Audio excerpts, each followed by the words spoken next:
శ్రీకృష్ణ చరిత్ర మొదటి భాగం అధ్యాయం 9 శీర్షిక నామకరణం. రచన నిర్మలం అనే శ్రీ అజ్జరపు వెంకటరావు. సంపాదకత్వం శ్రీమతి పప్పు శాంతాదేవి.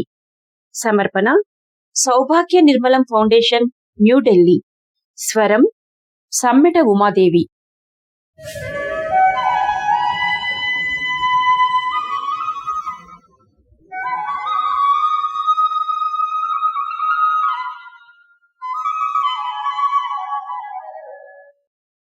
నందగోపుని పిలుపునందుకొని గర్గాచార్యుడు శిష్య సమేతంగా వ్రేపల్లె వచ్చాడు. ఆయనను చూడడంతో కొండంత ధైర్యం వచ్చింది నంద యశోదలకు. గర్గాచార్యుని ఏకాంత ప్రదేశమునకు తీసుకునిపోయి నంద యశోదలు తమ భయమును వెలిబుచ్చారు. పూతన రాక్షసి వచ్చి బిడ్డకి పాలిచ్చి చచ్చిపడిపోవడం, పాలు వెన్న మీగడలతోనున్న శకటాన్ని ఆకాశవీధికి బాలుడు ఎగదన్నటం, ఆ బండి క్రిందపడి ముక్కలు ముక్కలుగా విరగటం, తల్లి ఒడిలో పరున్న బాలుడు తల్లి మోయలేనంత బరువెక్కటం, ఆ క్షణంలోనే రోహిణి ఎత్తుకుంటే తేలికగా నుండటం, సుడిగాలిలో ఎగిరిపోవటం, ఆ గాలి తగ్గడంతో భయంకర రాక్షసుడు ఆకాశం నుండి క్రిందపడి తల బ్రద్దలై చావటం, ఆ రాక్షసుని మీద ఈ బాలుడు కులాసాగా ఉండటం అన్నీ వివరంగా చెప్పారు. ఈ విపరీతాలకు కారణం ఏమిటో తెలియడం లేదు. రాక్షసులో భూతములో బిడ్డను కలవరపెడుతున్నాయి. మేము ఏమీ చేయలేక అశక్తులమై చూస్తూ నిలబడుతున్నాము. ఏ నిమిషంలో ఏమి ప్రమాదం సంభవిస్తుందో అని అనుక్షణం భయంతో గడుపుతున్నాము. నాకు మందల దగ్గరకు వెళ్ళడానికి కూడా బుద్ధి పుట్టడం లేదు. ఈ పీడా పరిహారంగా ఏమి చెయ్యాలో తమరు నిర్ణయించి అవన్నీ చెయ్యండి మహాప్రభో అన్నాడు నందుడు. గురుదేవా, ప్రతిరోజు భీతితో గడుపుతున్నాను. ఈ రోజున నా తండ్రి ఎంత బరువైపోయాడో ఇప్పుడు నేనేమి చెప్పలేను స్వామి. నా కాళ్ళు వాని శరీరం కింద నలిగిపోయాయా అనుకున్నాను. ఏదో భూతం సోకి ఉండకపోతే అలా జరగదు. ఎంత ఆరోగ్యవంతుడైన శిశువుకైనా అంత బరువు ఎలా వస్తుంది? మీరు రక్ష కడతారో, విభూతి ఇస్తారో, ఏమి చేస్తారో ప్రభు. మా బిడ్డ ప్రాణాలు, మా ప్రాణాలు మీ చేతిలో ఉన్నాయి. ఎంత ఖర్చైనా సరే ఏమి చెయ్యాలో చేయండి దేవరా అన్నది యశోద. పరిసరములలో ఎవ్వరూ లేకుండా చూచి గర్గాచార్యుడు ఇలా అన్నాడు. నందముఖ్య, యశోదమ్మ, మీరిద్దరూ పుణ్యదంపతులు. ఎన్నో జన్మలలో మీరు చేసుకున్న పుణ్యఫలములన్నీ ఈ జన్మలో ఫలించాయి. ఈ జన్మతో మీరు మోక్షమునే పొందుతారు. మీ బిడ్డడు అసామాన్యుడు. అతడు దుష్ట శిక్షణ కొరకు అవతరించిన విష్ణుదేవుడు. రోహిణీ తనయుడుగా పెరుగుతున్న బాలుడు ఆదిశేషుడు. మీ బిడ్డ యొక్క లీలలను చూచి ఆనందించడం, పెంచి పెద్దవాడను చేయటం మీ పూర్వపుణ్యం వలన మీకు లభించిన అదృష్టం. చెరసాలలో మాయాశిశువు చెప్పిన మాటలకు కంసుడు భయపడి ఎక్కడో పెరుగుతున్న పసిబిడ్డడిని పట్టి చంపాలని ప్రయత్నిస్తున్నాడు. పూతన రాజ్యములోని ఇతర ప్రదేశములలో చాలా మంది పిల్లలను చంపి ఆఖరున ఇక్కడకు వచ్చి ఈ దివ్య శిశువు చేతిలో చనిపోయింది. పూతన చావు వలన కంసుని అనుమానం మరింత బలపడి ఈ శిశువును చంపాలని రాక్షసులను నియోగిస్తున్నాడు. ఇప్పటికీ శకటాసుర తృణావర్తులయ్యారు. ఇంకా చాలా మంది వస్తారు. అందరూ ఆ బాలుడి చేతిలో చస్తారు. ఆ బాలుడు పుట్టినది రాక్షసులను చంపటం కోసమే.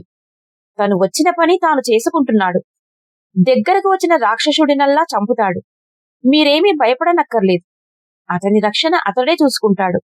అతి సామాన్య మానవులమైన మనము విష్ణుదేవుని రక్షించడానికి ప్రయత్నించటం పరిహాసంగా ఉంటుంది. తల్లి యశోద, నేను చెప్పే మాటలను జాగ్రత్తగా గ్రహించు.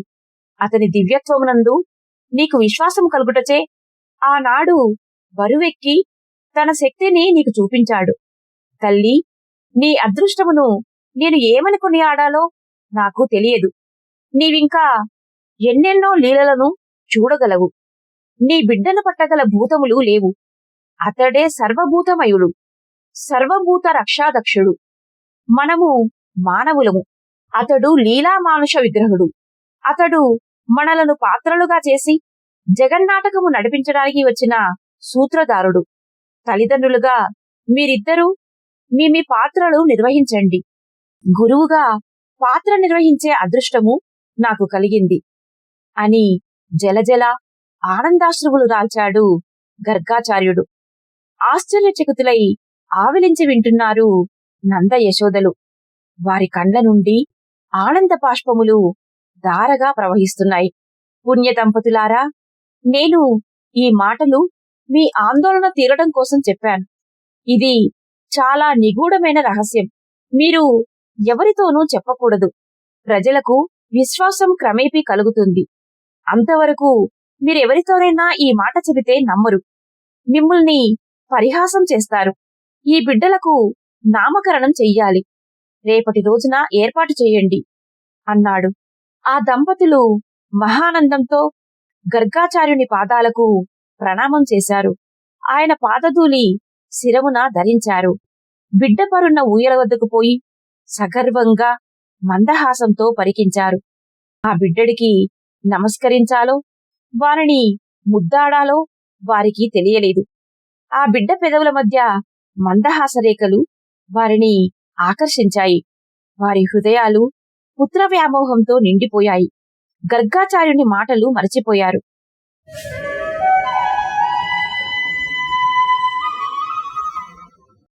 మరునాడు నామకరణోత్సవం జరిగింది. ఇంటి చుట్టూ పందిళ్లు వేశారు. స్తంభాలకు అరటి చెట్లు కట్టారు. పందిరి అంతా మామిడి తోరణాలతో అలంకరించారు. మంచి గంధము, కస్తూరి కలిపిన పరిమళ జలాలు నేల మీద చల్లారు. తలతల మెరిసే ఇత్తడి బిందెలు ఒకదాని మీద ఒకటి పెట్టి పందిరంతా అలంకరించారు. గోపాలురంతా శంఖాలు పూరించారు. యశోద తన చిన్న బిడ్డను గర్గాచార్యునికి అందించింది. ఆ బిడ్డ నోటికి పాయసం అందించారు ఆచార్యుడు. కృష్ణ అని నామకరణం చేశారు. సంకర్షణుడని పిలువబడుతున్న బాలుని బలరాముడన్నారు. బిడ్డలకు జాతక పత్రాలు రాశారు గర్గాచార్యుడు. నందముఖ్యుడు ఆచార్యునికి, వారి శిష్యులకి అమూల్యమైన కానుకలిచ్చాడు. గర్గాచార్యులు తిరిగి వచ్చి దేవకీ వసుదేవులను కలుసుకున్నారు. దేవకీ వసుదేవులు తమ భవనంలో తాము సుఖంగా జీవిస్తున్నారు. కంసుని వల్ల వారికి ఎలాంటి బాధ కలగడం లేదు. కాని వారి దృష్టంతా ఆ నడిరేయిని రేపల్లలో విడిచిపెట్టబడిన ఆ నల్లనయ్య మీదనే ఉన్నది. ఆ చిన్న బాలుడు కేరింతలు కొట్టుకుంటూ ఆడుకుంటుంటాడు కాబోలు. ఆ రాత్రి ఒక్క మాటు తన స్తన్యమిచ్చి బిడ్డను వసుదేవుని చేతులకు అందించినప్పుడు ఆ బిడ్డడు తన వైపు చూచిన చూపును దేవకీదేవి మరువలేకపోయింది. ఒంటరిగా వసుదేవుడు కనిపించినప్పుడల్లా ఆ బిడ్డ ముచ్చట్లే వినాలని కోరుతుంది. ఆ రాత్రివేళ తన చేతులలోనికి అందుకునేటప్పటికీ ఆ చిన్ని బాలుడు 4 చేతులు గల నీలమేఘశ్యామునిగా మారటము, తన హృదయాంతరాళం నుండి తనకు తెలియని లోతుల నుండి ప్రార్థనలు పొంగి బయలుదేరటం, వసుదేవుని శృంఖలములు విడిపోవటం వగైరా విషయాలన్నీ చెప్పినవే మరల చెప్పుకుంటూ ఆనందిస్తారు.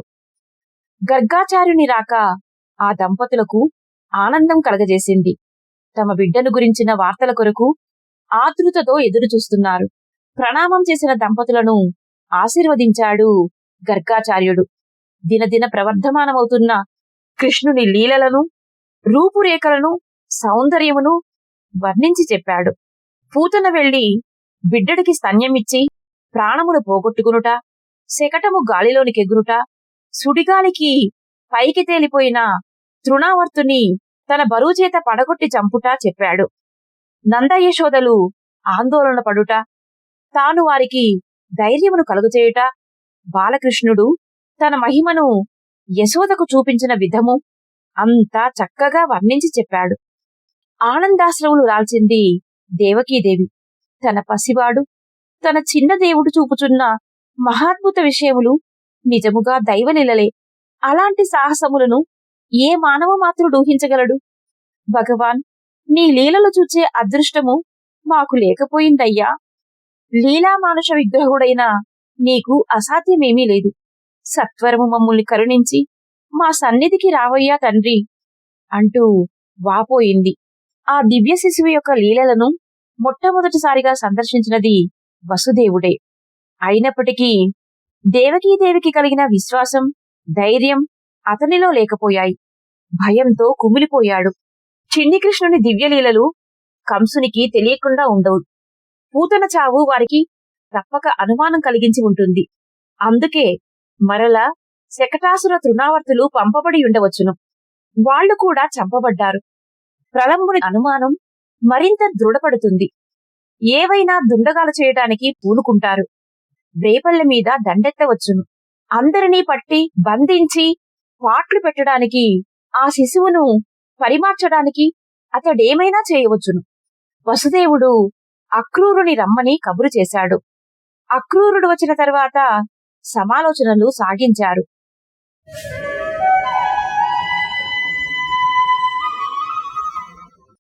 అక్రూరునికి పాదాభివందనం చేసి దేవకి లోనికి వెళ్లిపోయింది.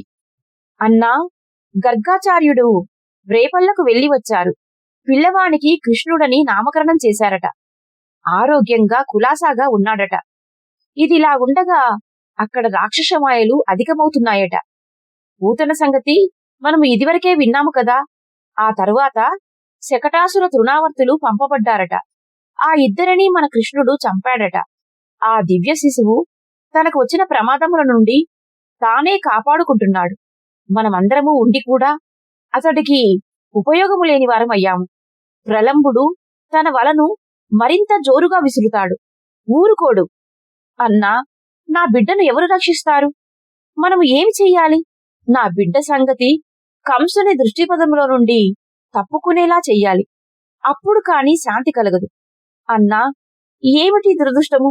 దీనికి మనం ఏమి చెయ్యాలో చెప్పు అన్నా అని వాపోయాడు వసుదేవుడు.